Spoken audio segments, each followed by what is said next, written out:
doesn't have even Bloodstone charges, and Empire is still on the back foot. But a few more fights like that, and you could suddenly see Empire start to take control again. Absolutely. I mean, the top 2 net worth on the board is both the Bloodseeker and the Queen of Pain, but the next 3 is Storm Spirit, the Ember Spirit, and you're seeing the power of the Spirit Breaker. His offlane, his interaction in these team fights as an offlaner is so much greater and will be much greater than the Undying. As you said, he kind of drops off as time goes on. 25 minutes is probably the peak effectiveness as an Undying, and every single fight after this is going to be getting a little bit weaker. Yeah, if you remember in the beginning, he was like 2nd in net worth, and since then he's actually fallen off quite a bit because it's just the nature of the hero. You really rely on getting those early fights off. You want to take those fights where you're in 2v3 situations where you have one support backing you up so that you get the most out of your kill gold and assist gold. But eventually, you don't have the best farming mechanic. You can't really rely on the jungle. It's just pretty much non-stop fights for you. So Undying is almost always going to naturally just fall off when it relates to farm. And Silent does have a Manta style now. He was quite far away from it beforehand, but manages to pick up one. And Yoki has to be careful. He should be able to TP out of this, and Empire just continuing to split the map and save time as much as they can because they realize Vici Gaming have to wait for the next Roshan before they go for anything. Especially with how that last fight went.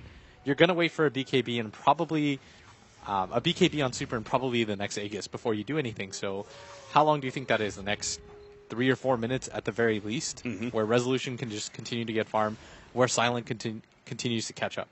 Now, I love you, Blitz, but I'm going to try my hand a little bit of Storm Spirit analysis. Shoot. So the Storm Spirit versus Queen of Pain matchup. The Storm Spirit, when he gets Orchid, it's Orchid versus Orchid. The Storm Spirit is superior solely because of the fact he has a disable, right? Yoki. All right, Witch's Curse being used there. A good ultimate from Aloha Dance. Well, maybe with the Ember Spirit coming in. Oh my god, he's going to be able to jump in. Yoki's still alive with that BKB. Now, with the ultimate coming in for the Queen of Pain, they finally finish him off. But it's still Empire making a big-time win here as they take out 3 and potentially a 4th. Ice is stuck in the middle. They address the tombstone, bring Ice back for more punishment. TP out attempted by him, but he's not going to make it out. And Empire, a huge turnaround here. It's now 4 kills for 1.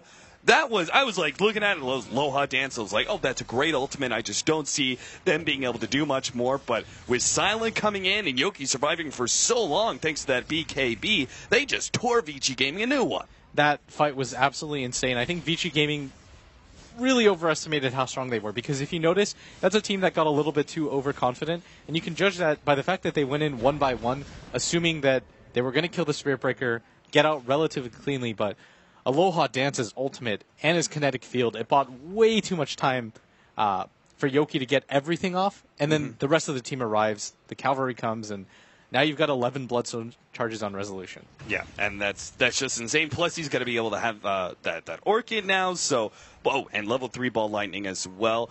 Can you explain to me real quick why he chose to go for Orchid rather than the BKB? Yeah, for sure. So typically, you're going to see the Storm Spirits almost always nowadays go for the Bloodstone, the Treads, and you might want to say, okay, why doesn't he go for a Yule Scepter or something of that nature? It's mainly because the Winter Wyvern is always going to be an issue. Yep. Like, if he goes for a BKB, he's just going to get Winter's Cursed. You run out the timer, and you're going to have difficulties no matter what. And so it's just better to go for the Orchid. So you zip past the Queen of Pain, and hopefully your team engages on her at the same time. You go for the Winter Wyvern, and you continue to roll and make it difficult for the Queen of Pain to get on top of you. But if you don't have the Orchid, you actually don't do a lot of damage, for one, and you don't have the attack speed, which is really underrated on Storm. So this is almost always the build that you're going to have to see. Because even if it might be a little bit more efficient to go for the Sheep, you just don't do a lot of damage with it. Right. It's almost all-in-ish. Vici Gaming now centered up around the Roshan pit, though that one's not really up for another 10 to 15 seconds, besides the fact that Team Empire are pretty aggressively pushing in that top lane. Resolution and Aloha Dance are knocking on that tier 3 tower just to see who's going to respond. Are they going to jump in? Yeah, they're going to try and grab Hao and take him out, but a really good silence placed out from Super and managed to force the rest of the team back. Now Resolution caught by that Winter's Curse will be able to get the kill there. Always want to fly the next target. Shallow Grave and a TP out. Nope, swap is there from Fenrir, and Always Want to Fly will join Resolution in the grave. So their first real attempt at being very aggressive on Vici Gaming turns very poor.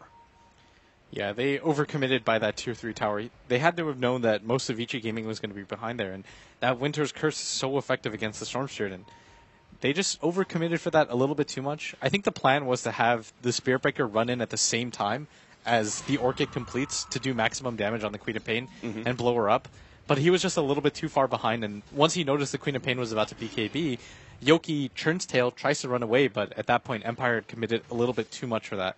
And now VG Gaming with a very strong Roche-taking lineup between the Blood Rage of the Bloodseeker being put on Roshan as well as the minus armor of the Vengeful Spirit plus the increased damage of Vengeance Aura. They will be able to get the Aegis into the hands of us. Nope, they actually give it to Hao again, so. I think they're always going to give it to Hao. Okay. He's only got 1200 HP. Even with the BKB, if you look at his charges, he only has 7, and Super should have 10. Yeah. Because he just recently picked it up, and so... I guess I just figured between the magic immunity of BKB plus the fact that he's almost got an Assault Cuirass, like he's got the big armor item of Plate Mail, maybe that's enough tankiness. Even though he doesn't have HP, he's got a lot of mitigation, that it could be enough, but... No, because the Storm just rolls past him, and then if you get hit by one Sleight of Fist, you pretty much die. And so I think it's a really good idea to continue to give it to Hao, especially with how... with how aggressively he's playing in. Like, he's blinking in pretty far to try to create an opening for his team. And you can't really get that out of the Bloodseeker. Oh, and this smoke is actually going to do a lot. They actually see him with the ward here, too. This is so smartly placed by them. Yoki just has to run. Oh, he popped the active there and is actually staying one step ahead of Vici Gaming. Super's trying to get a Rage of the Rupture, but at this point, he's getting close to the Tier 2 tower. It's too late. If they really want this, they're going to have to force a fight around a Tier 2 tower. That's just not going to happen. So Yoki, he just TPs away, and immediately the rest of Vici Gaming back themselves up. Bottom lane, Silent continues to push forward. He almost has a Battle Fury. That was the good part of them showing themselves at top, because it means that Silent can continue to pressure this without feeling too worried. But that was just sick game sense by Yoki. There was not a whole lot to tip him off from that. There's not even a single ward by them there. He just kind of read the situation, because it's not even that he ran away. It's that he empowering hasted and didn't go for the TP or anything.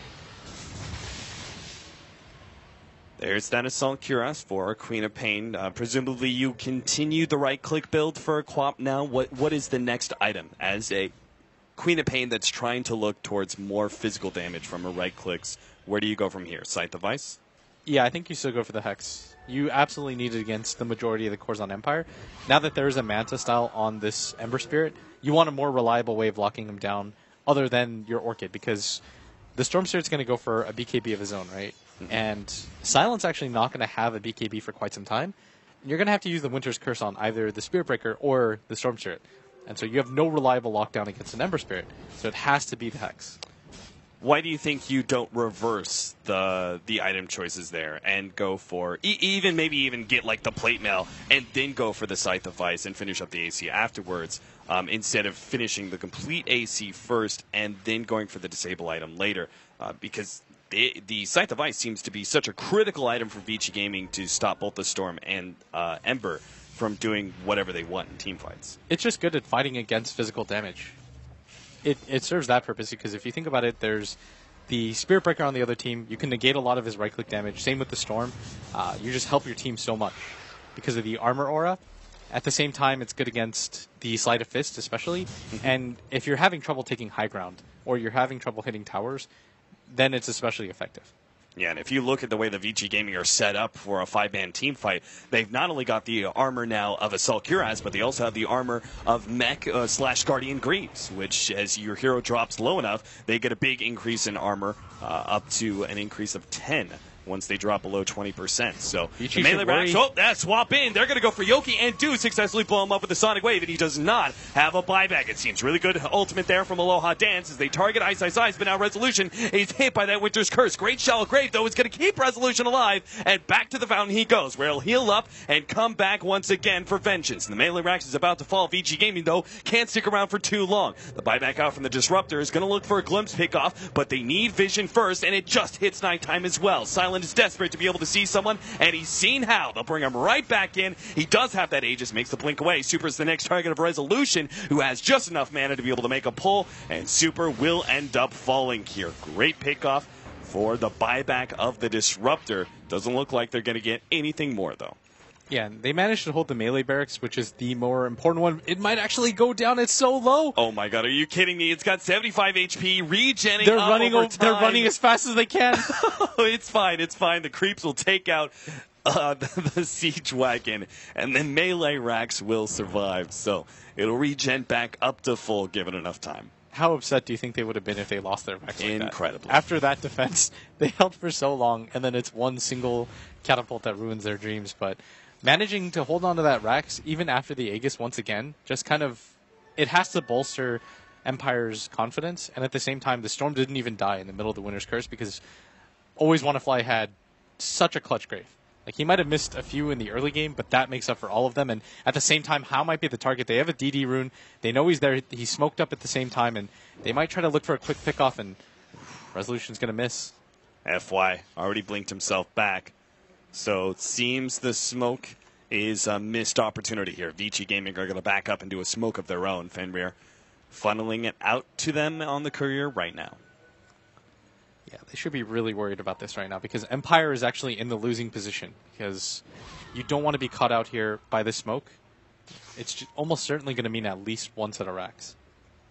Oh, and I don't actually think they know this is coming, and this might actually just surprise them. Hot Tans is still in a good position to be able to respond to this one. If he gets off a good ultimate, BKB activated on both the intelligence. They do get the ultimate off on Resolution, and with the Winter's Curse, but the Shallgrave is there. He's going to be able to roll himself out of that one, but the Bloodseeker is still plenty fast thanks to all that missing HP, so he's going to be able to run down a couple of heroes. First is Always Wanna Fly. Next up, Silent on his list. He only needs one or two right clicks, and yeah, he pops the BKB just to make sure that Chains doesn't delay the death of the Ember Spirit. 2 kills for that smoke, and Vici Gaming will now be able to take that melee racks, which survived for so long. But in the end, it falls to Vici Gaming. It's definitely going to go down, and you're just seeing the Ember Spirit being so far behind in farm. He can't actually provide too much to the fight. Resolution can go in all he wants, but he's going to get stopped dead in his tracks by the Winter's Curse every time. And they just can't really put out enough damage, especially with How having this Assault Curse. And here we go. Ice. That's a glimpse back. Now FY comes in with the Cold Embrace. The rest of Vici Gaming seems like they want to fight this one. It's going to be a 3 versus 5. They already got the Disruptor thanks to How and his Orchid plus Blood Rage damage. So not so good an idea for Empire to challenge. Now a swap out. Yoki's going to be caught as well. Silent stunned up, and bad turns to worse. Empire are very fortunate that they're in a situation where Vici Gaming can't actually take a second lane of racks because they have both of their tier 2s up in the side lanes. But that was still disastrous, feeding more kills to Vici. I'm actually really surprised that Empire decided to go for that semi-defense and show themselves on the map because they know that Vici Gaming clearly knows that the Ember Spirit is down, and with Winter's Curse about to be up, the Storm Spirit doesn't want to get into a direct 3v5 type of fight. So I think the better move there is just to wait for the Ember Spirit, give up your racks, and try not to lose any more casualties, and try to mount another defense, and hopefully rack up more Bloodstone charges, get a little bit more farm on the Ember Spirit. But now, with those deaths that just happened, you know that Empire are almost entirely going to be really poor, and even if they hold in this situation, they're probably going to need buybacks for it, and it's going to cost too much because Silent, that would kill his farm progression. He just wouldn't have any more farm. Mm-hmm. So as they push forward, the Disruptor comes back. This time around, Vici Gaming will make a very early exit in order to ensure nobody gets picked off. They start marching over to Roshan. Potential spawn time right now, the actual spawn time, 20 seconds. Rather lucky for Vici Gaming, I think, though all of Empire is up to contest. I almost think they have to contest the Roshan now because they just don't deal enough damage on this Ember Spirit. He manages to pick up a Chrysalis, but that Queen of Pain, instead of going for the Hex, just decided to go for the Daedalus, and I am shocked at how quickly she kills the supports